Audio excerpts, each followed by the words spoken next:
Bienvenidos a Negocios Rentables FX. Te mostramos cómo hacer un presupuesto para un negocio.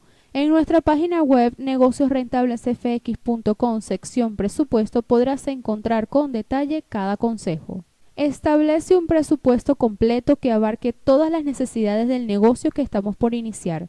Es uno de los requisitos y claves para empezar con un proyecto de manera organizada y clara, siempre conociendo las consecuencias de nuestra empresa para cuidar las finanzas generales.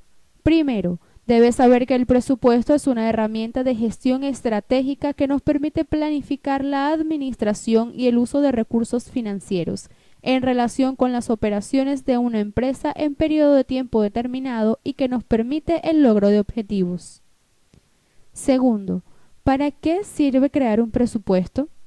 Para permitirnos tener una buena administración financiera de nuestro negocio, conociendo las cuentas y los niveles de ingresos y egresos fijos y variables. También constituye la carta de presentación de todo profesional.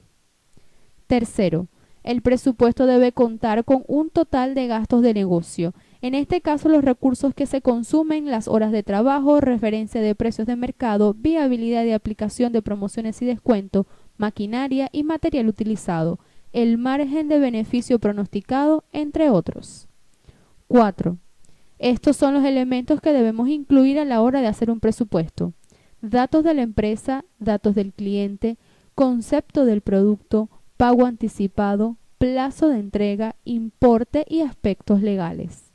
Quinto, mantén el presupuesto actualizado. Si has adquirido un nuevo servicio para tu empresa, el que tenías ha incrementado su costo. Es necesario que esto se ajuste y llegue directamente al presupuesto de negocio para mantenerlo al día y en función de las operaciones actual del negocio. Para ver con detalle cómo hacer un presupuesto para un negocio, visita negociosrentablesfx.com, sección presupuestos.